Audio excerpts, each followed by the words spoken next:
Hello বন্ধুরা, তোমরা সকলে কেমন আছো? দেখো, আমি একটা ছোট মিনি ব্লগ ভিডিও নিয়ে চলে আসলাম। ভিডিওটি ভালো লাগলে একটু লাইক, কমেন্ট, শেয়ার, সাবস্ক্রাইব করে দিও। আর লাস্টে বলে দিও রাধে রাধে। দেখো, একটা গেছিলাম মন্দিরে, জয়রামপুর নিমতলা মন্দির বলে একটা জায়গা, দাসপুর। সেখানে মহাপ্রভুর মন্দির। মাঘী পূর্ণিমার দিনকারে বড় জাগ্রত করে পুজো হয়। মাঘী পূর্ণিমার দিনকারে বলছি কেন, ওখানে এক সপ্তাহ ভালোভাবে জাঁকজমাট করে পুজো হয়। সেখানে হচ্ছে লাস্ট দিনকারে সীমা দাস বলে একজন এসেছিল, কিন্তু আমি যেহেতু পালিয়ে চলে এসেছি শ্বশুরবাড়ি, তাই ভিডিওটা দেখাতে পারলাম না। তাই পুজো দিতে গেছিলাম যে মাঘী পূর্ণিমার দিনকারে। সেখানে দেখো মন্দিরটা দেখিয়েছি। আমি একটু মন্দিরে পুজো দিয়ে উপরে উঠলাম, একটু গ্রহণ করলাম। তারপর এখানে দেখো জগন্নাথ, সুভদ্রা, বলরাম সব ঠাকুর আছে। প্রথমেই প্যান্ডেলের আগে দিকে গেটে, তারপরে প্যান্ডেলের ভেতরে গেলাম, ওখানে কীর্তন হয়। আর হ্যাঁ, এখানে এক সপ্তাহ 2 বেলায় ভোজন হয়, ঠাকুর প্রসাদ গ্রহণ করা হয়। 30 থেকে 40,000 লোক গ্রহণ করতে আসেন। এখানে নাকি শুনেছি যেটাই আপনি মানত করবেন সে মানত পূরণ হয়। পূরণ হবার পর সকলে পুজো দিতে আসে, অনেক দূর দূর থেকে পুজো দিতে আসে। দেখো এখানে কীর্তন হচ্ছে, অনেকে বসে কীর্তন দেখছে ভক্তগণ। আমিও যা হোক একটু ভিডিওটা তুলে দিলাম। তোমাদের ভিডিওটা কেমন লেগেছে একটু জানিও।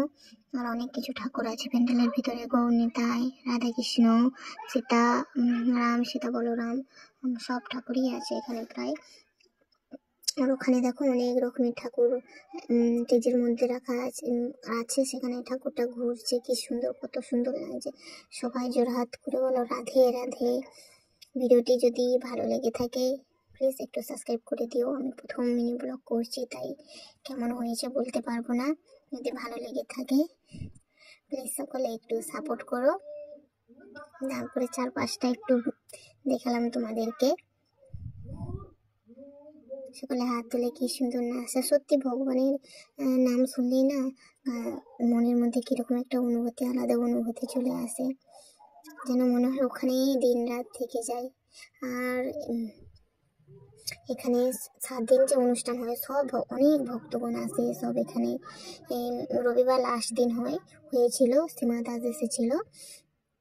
আমি থাকতে পারিনি কোনো কারণে, ওই জন্য যেদিন এসেছিলাম সেদিনেরই ভিডিওটা তোমাদের সামনে তুলে ধরছি। তো যাই হোক, সকলে ভালো থেকো।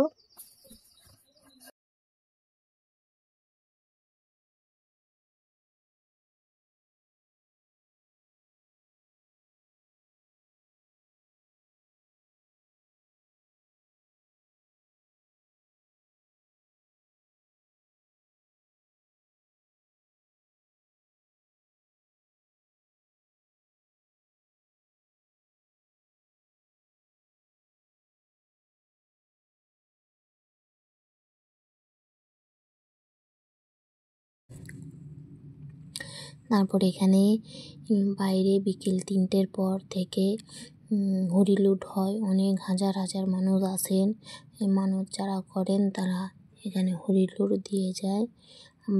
আপনারাও যদি জায়গাটা কেউ জেনে থাকেন তাহলে পরের বছর, আগামী বছর নিশ্চয়ই আসার চেষ্টা করবেন।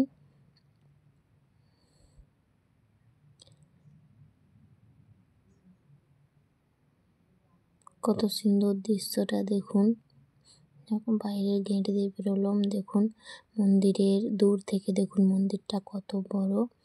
হাজার হাজার মানুষ এসেছে এখানে প্রসাদ গ্রহণ করতে, গান শুনতে। ঠাকুর যতজন মানত করেছিল সব মানত পূরণ হয়েছে, তাই ঠাকুর দর্শনও করতে এসেছে। দেখো প্যান্ডেলের আগলে দিকে জগন্নাথ, বলরাম, সুভদ্রা আছে, তারপর রাধাকৃষ্ণ ঠাকুর আছে।